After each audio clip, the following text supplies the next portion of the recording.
Halo sahabat movie, selamat datang di channel Movie Keren, channel yang membahas banyak hal seputar film. Pada video kali ini kita akan bahas alur cerita dari film Saving General Young. Tapi sebelum lanjut, saya perlu mengingatkan terlebih dahulu bahwa konten ini berisi spoiler. Apabila tidak masalah, mari kita lanjutkan.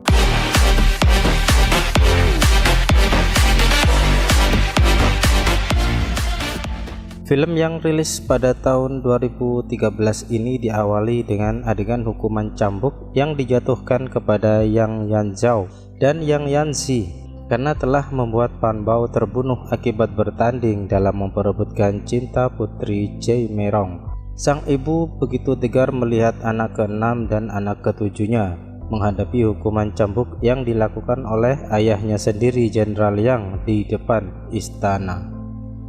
Kemudian di dalam istana, kakak perempuan dari Pan Bao memohon kepada kaisar agar seluruh keluarga Yang dihukum atas kematian adiknya. Putri Jai Merong datang memberikan pembelaan kepada keluarga Yang bahwa kematian Pan Bao adalah sebuah kecelakaan dalam pertandingan. Seorang pengawal datang memberi kabar bahwa menara sinyal di utara menyala. Para tentara kerajaan Khitan menyerang. Kaisar memastikan adanya serangan dari kerajaan Khitan di utara. Dia bertanya siapa pemimpin penyerangan ini. Pengawal mengatakan dia adalah Jenderal Ye Luyuan. Kaisar ingat bahwa 10 tahun lalu Jenderal Ye Lu telah terbunuh oleh Jenderal Yang di medan perang. Lantas siapakah Ye Luyuan ini? Pangeran ke-8 mengatakan bahwa Ye Luyuan adalah putra dari Jenderal Ye Lu yang telah dibunuh oleh Jenderal Yang. Maka Kaisar memerintahkan Jenderal Yang untuk memimpin serangan kepada Khitan. Namun kakak Pan Bao mempengaruhi Kaisar untuk menugaskan jenderal lainnya. Jenderal Pan Renmei, ayah dari Pan Bao, memohon kepada Kaisar untuk ditugaskan sebagai panglima perang demi membuktikan pengabdiannya kepada negara. Akhirnya Kaisar menunjuk Jenderal Pan Renmei sebagai panglima penyerangan dan menunjuk Jenderal Yang untuk memimpin di garis depan penyerangan. Nyonya Yang menyiapkan kepergian Jenderal Yang ke medan perang. Para putra Jenderal Yang pun ikut menyiapkan baju perang sang ayah. Jenderal Yang mencoba bercanda agar keluarganya tidak bersedih melepas kepergiannya. Nyonya Yang tertawa, akan tetapi dengan perasaan gelisah menyertainya.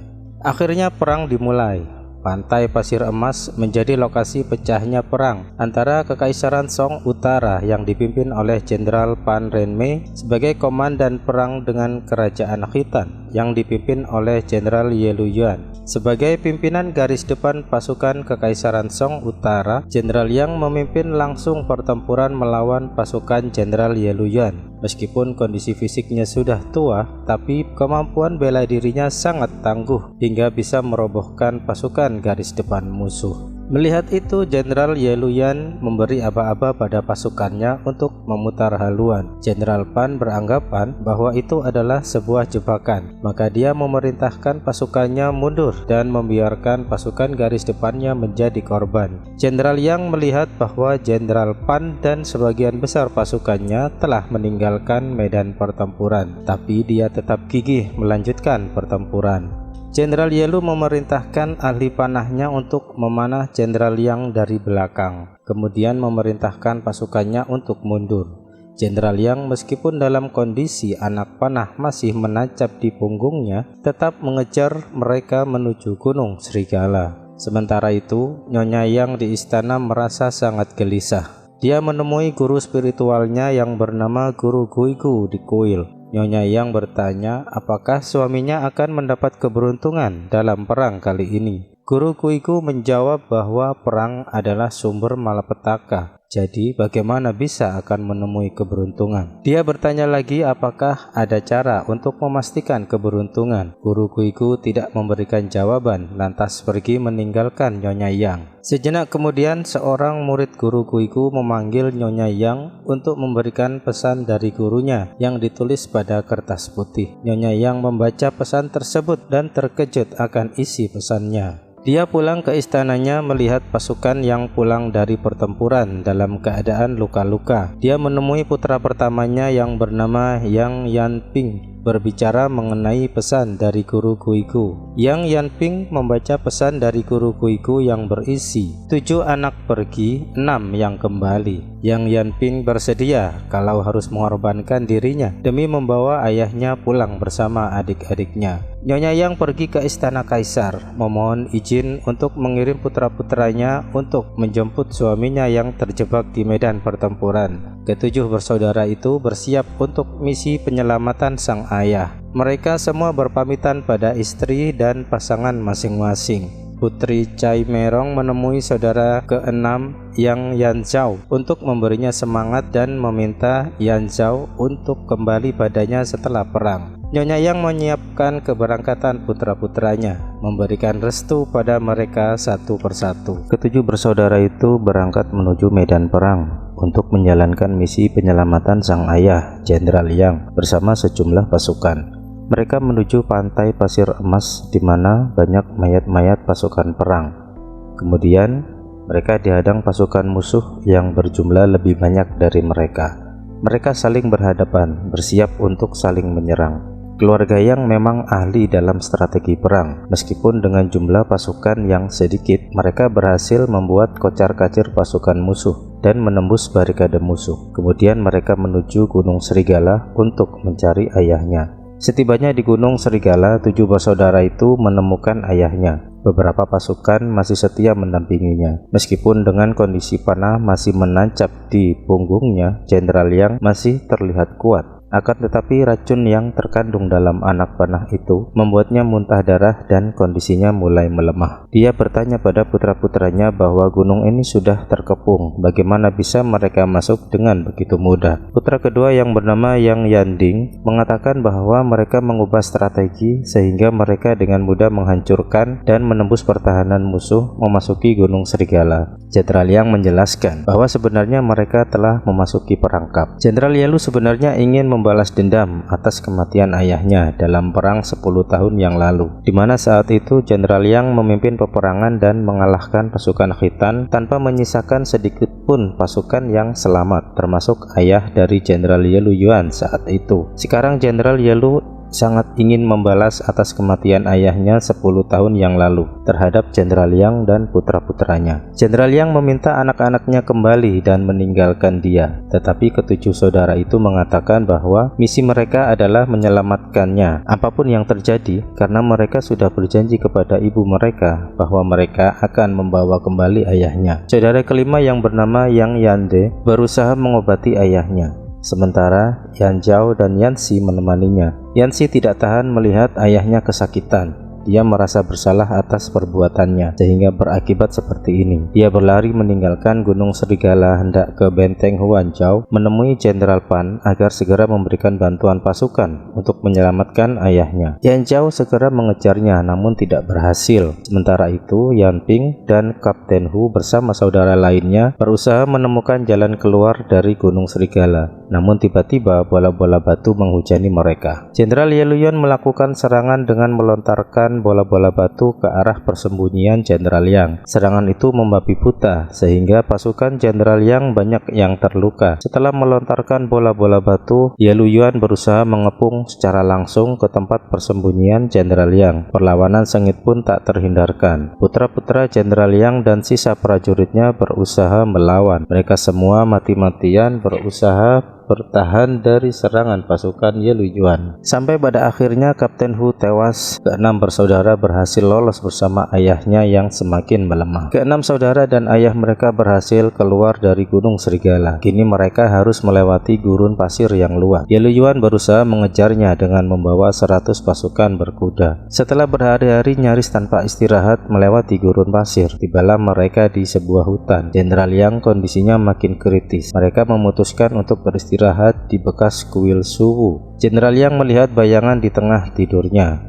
Dia melihat anak-anaknya sedang merawat luka-luka mereka. Yanxi tiba di depan benteng Huanzhou. Dia memperkenalkan diri bahwa dia adalah anak ketujuh Jenderal Yang dan ingin bertemu dengan Jenderal Pan. Jenderal Pan muncul di atas benteng. Yanxi mengatakan kenapa tidak mengirimkan bantuan untuk menyelamatkan ayahnya. Jenderal Pan tahu bahwa Yanzi adalah putra ketujuh Jenderal Yang yang menyebabkan kematian putranya dalam pertandingan yang lalu. Saat ini dia pura-pura tidak mengenalnya dan menuduh Yanzi adalah pasukan khitan yang sedang menyamar. Yanzi kesal serta melemparkan tombaknya ke arah Jenderal Pan di atas benteng. Seketika Yanzi dihujani anak panah dari atas benteng. Dia beserta kuda yang dibawanya tewas seketika. Ketika semua anaknya tertidur, Jenderal Yang terbangun seolah-olah dia didatangi oleh Yanzi anaknya. Dia bangun dan mencari Yanzi, tapi dia ternyata bertemu dengan Guru Suwu, pemilik kuil tersebut. Guru Suwu memberikan nasihat bahwa Jenderal Yang sudah tua dan sakit yang akan menjadi beban bagi anak-anaknya. Dia mengisyaratkan supaya Jenderal Yang memberikan kesempatan bagi anak-anaknya untuk berkembang. Keenam putra Jenderal Yang menemukan ayahnya telah meninggal dalam keadaan kepalanya berdarah. Tampaknya ayah mereka sengaja membenturkan kepalanya di sebuah bangunan tugu. Ketika akan dikuburkan, Yanzhou meminta supaya jasad ayahnya dibawa pulang untuk memenuhi permintaan ibunya. Mereka semua setuju jasad ayahnya akhirnya akan dibawa pulang. Yanzhou diberi tugas untuk membawa jasad ayahnya bersamanya di atas kuda. Kini mereka melanjutkan perjalanan menuju istana. 6 bersaudara itu mengetahui bahwa Ye Luyuan berusaha mengejar mereka dengan membawa pasukan berkuda. Kini mereka berada di bawah tebing-tebing tinggi yang berupa lorong-lorong. Yan Ping bersama Yan Ding memutuskan untuk menghadang Ye Luyuan dan pasukannya. Yan Ping memberitahu Yan Ding mengenai pesan dari Guru Huigu, yaitu 7 pergi dan 6 yang kembali. Sebagai anak pertama telah diberi tugas oleh ibunya untuk menyelamatkan ayah dan adik-adiknya. Maka dia rela berkorban kalau harus tewas demi menyelamatkan ke-6 adik-adiknya.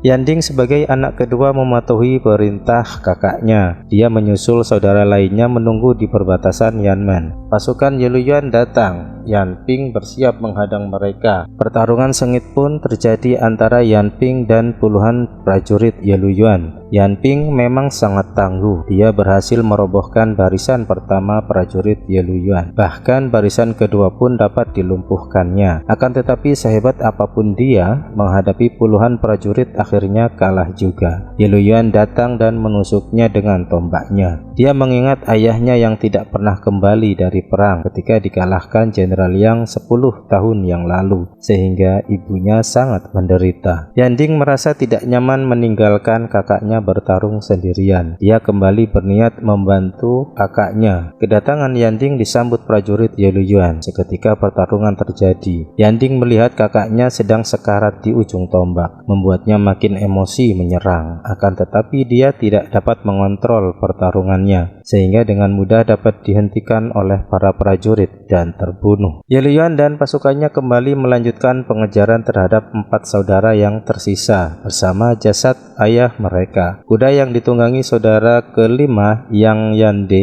kelelahan dan meninggal tepat di dekat wilayah Menara Sinyal milik Kekaisaran Song Utara. Sementara pasukan Ye Luyuan terlihat semakin dekat. Saudara ketiga yang bernama Yan Ang memilih tetap melanjutkan perjalanan menemani Yan Zhao yang membawa jasad sang ayah bersamanya. Saudara keempat yang bernama Yan Yang Hui membantu saudara kelimanya melanjutkan perjalanan. Mereka berdua dikejar oleh pasukan Ye Luyuan. Mereka meminta bantuan penjaga menara sinyal untuk menjebak pasukan Ye Luyuan agar tidak dapat mengejar saudara ketiga dan saudara keenam. Di bawah menara mereka menumpahkan minyak dan membakar tumpukan jerami di bawahnya, tepat di saat pasukan Ye Luyuan berada di bawah, sehingga sebagian dari mereka terbakar. Kemudian Yan Hui dan Yang De juga membakar jerami pada jalan keluar dari tempat itu, sehingga mereka semua tidak dapat keluar. Pertarungan pun terjadi antara Yan Hui, Yan De dengan pasukan itu. Yan Hui dan Yan De berusaha agar tak satu pun dari mereka bisa keluar dan mengejar saudara lainnya.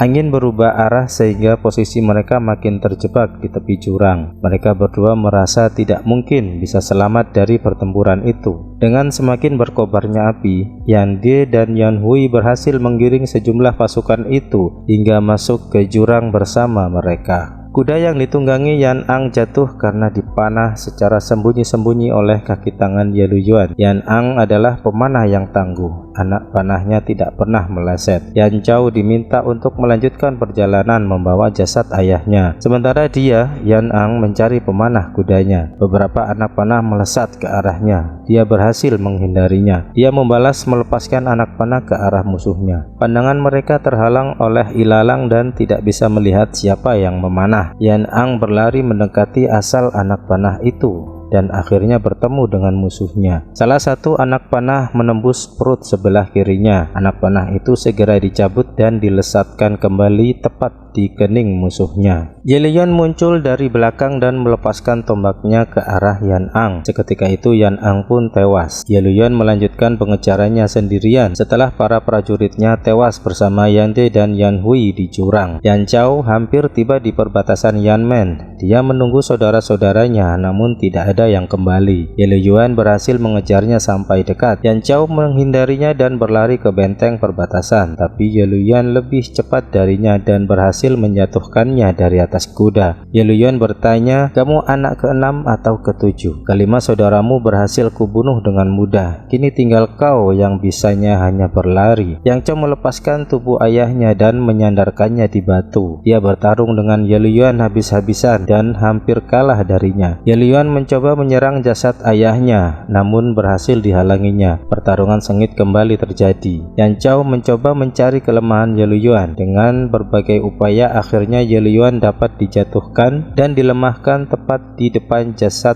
ayahnya. Tetapi Yan Zhao enggan membunuhnya dan membiarkan Ye Luyuan terbaring lemah di tanah dengan mengatakan, "Aku adalah Yan Zhao, anak ke-6. Ingatlah itu." Yan Zhao bersiap melanjutkan perjalanannya, mengemasi barang-barangnya dan senjata-senjata milik saudara-saudaranya. Ye Luyuan bangkit dan berusaha menyerang dari belakang. Namun Yan Zhao mengetahui dan segera mengarahkan tombaknya pada Ye Luyuan di belakang. Seketika itu dia tertusuk tombak dan mati. Yan Zhao kemudian membopong jasad ayahnya dan membawa senjata-senjata milik saudaranya ke benteng Yanmen. Ibu dan para istri kakak-kakaknya serta putri Cai Meran menyambutnya di depan benteng. Pertemuan itu sangat mengharukan dan mengakhiri film ini. Demikianlah sahabat movie, cerita dari film Saving General Yang. Menurut penilaian saya, film ini sangat keren. Alur ceritanya menarik, sinematografinya keren, actionnya bagus dan sangat layak untuk ditonton. Terima kasih sudah menonton. Jangan lupa like, share, komen, dan subscribe. Sampai jumpa.